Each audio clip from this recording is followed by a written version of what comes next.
Okay, first thing first, we're going to turn on the water supply.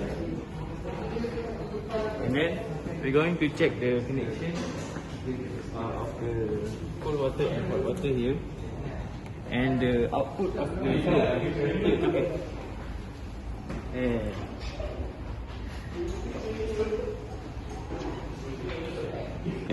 Okay, secondly, we will connect the heater cable and all the thermocouples.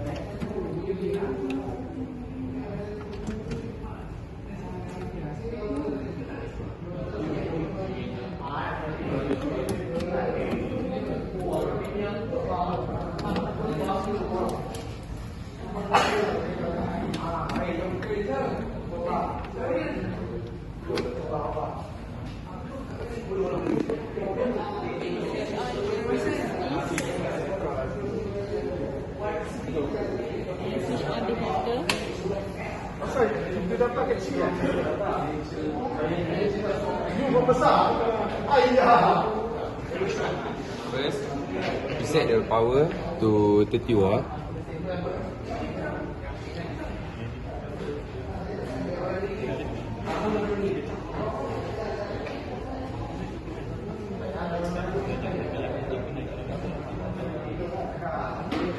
And then you must wait until the temperature stable and then record the data.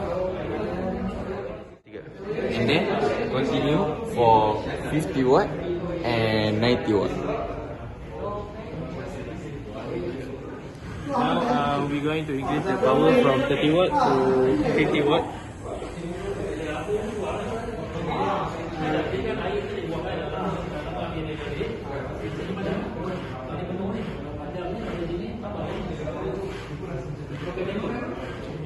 Okay, lastly we're going to increase the heater power to 90 watt.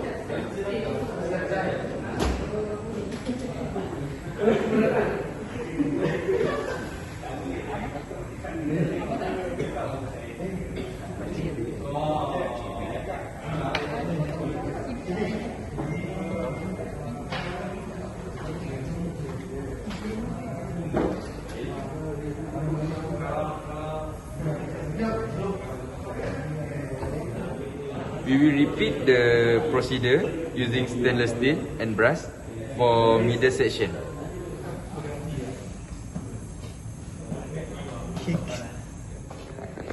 And last, set the power to minimum and then off the heater and off the main switch. And for the last, close the main part. Thank you. Welcome. Assalamualaikum. Today me and my team members represent linear conduction. Before we start, let me introduce my team members. Me, Fatihah Akmar Binti Mohd.Zain. Next, Muhammad Aqil Aiman bin Manap, Muhammad Nazrin Bin Baharudin, and Muhammad Aiman Bin Rosli. For objective, to determine the constant of proportionality, the thermal conductivity is K for one-dimensional steady flow of heat. Next, to compare how to calculate thermal conductivity for materials, and last, to show how thermal paste helps to give a good thermal connection. Result for experiment 1, we use brass, and for the ambient temperature is 25 degrees Celsius. The power in watt start from 30, 50 and 90. The distance start from T1 until T7. Okay, power 30 power watt. T1 is 334.6, T2 329.7, T3 325.1, T4 319.1, T5 314.2, T6 309.9, T7 is 305.8. For 50 watt, T1 is 343.8, T2 336.4, for T3 330.0, T4 322.2, T5 316.2, T6 311.2, and T7 is 306.6. For 90 watt, T1 is 364.1, T2 is 352.4, T3 is T42.5, T4 is 331.1, T5 322.4, T6 315.7, and last T7 is 309.5. We move to next slide. For graph brass, we choose power at 30 watt. The graph, which is temperature in Kelvin versus distance in meter, based on the data that have been collected. When distance is 0, then the temperature is 334.6. Then 0.02, the temperature is 329.7, and 0.04, temperature is 330. Next, 0.06, temperature is 322.2. 0.08, temperature is 316.2. And 0.1, the temperature is 311.2. And last, 0.12, the temperature is 306.6. And last, we find the gradient. Assalamualaikum warahmatullahi wabarakatuh. My name is Nazrin Bin Baharudin. Here I am going to present about the result for the experiment 2 for the lab 1, that is linear heat conduction with stainless heat steel middle section.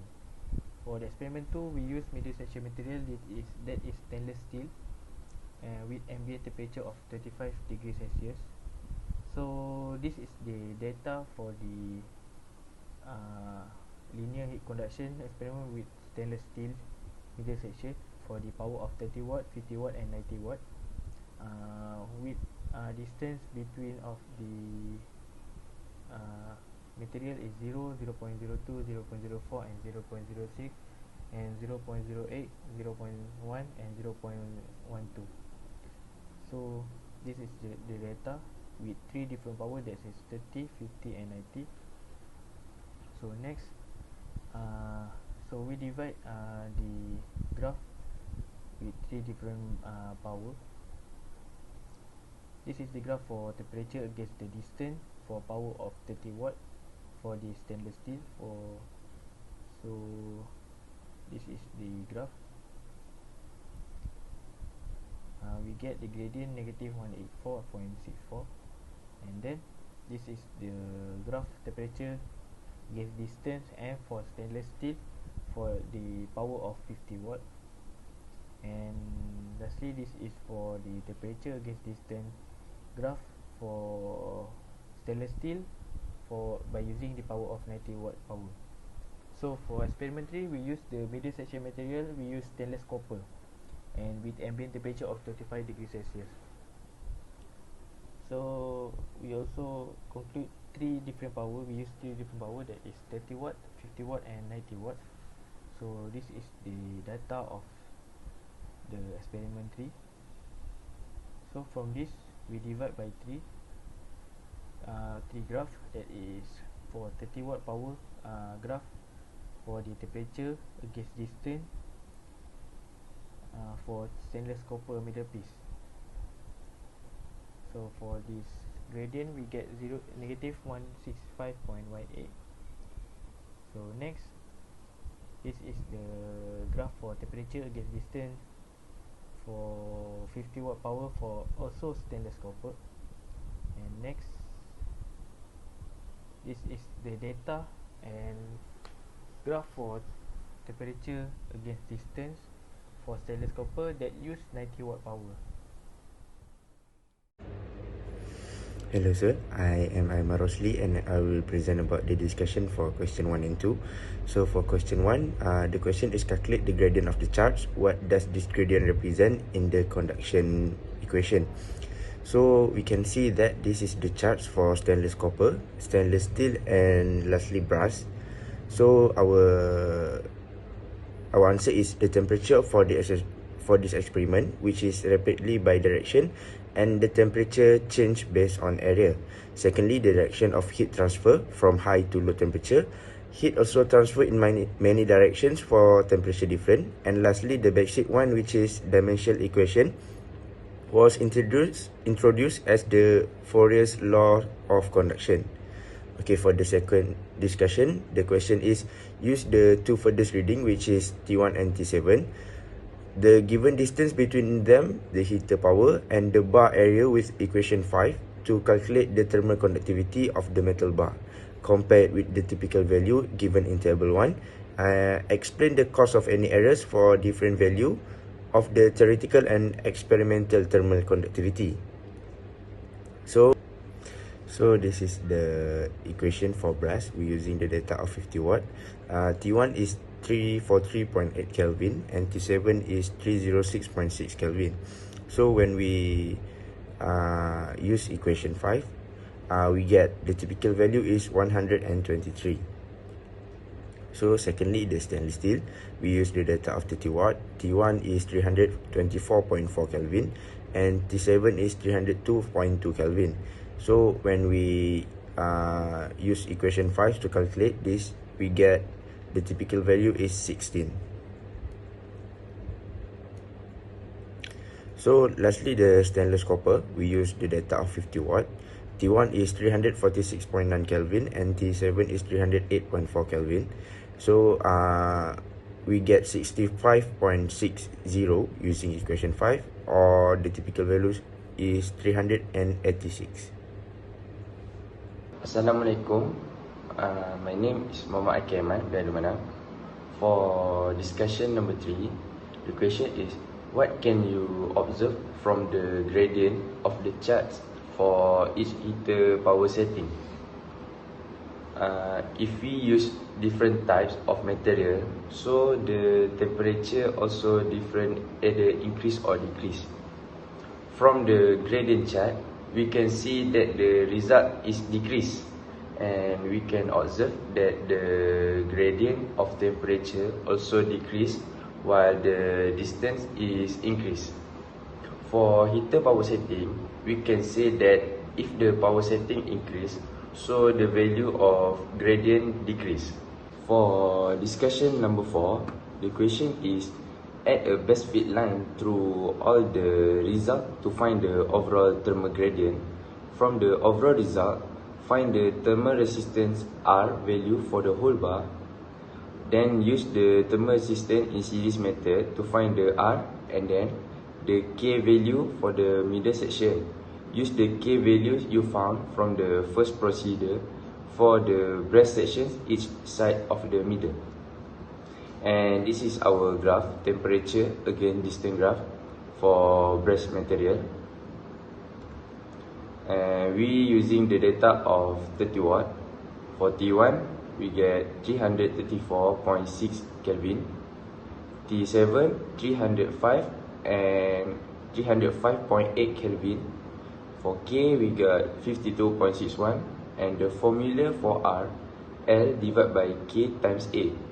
So 0.02 divided by 52.61 times 2.3758 times 10 the power of negative 3, and the answer is 0.1600. For R total, the formula is T1 minus T7 and divide W. So we get 334.6 minus 305.8 and divide 30. So the answer is 0.96. For R mid, the formula is R total minus 2 R brass. So the answer is 0.96 minus 2 times 0.1600 and we get 0.64. For K mid, the formula is L mid divided by R mid and then times area.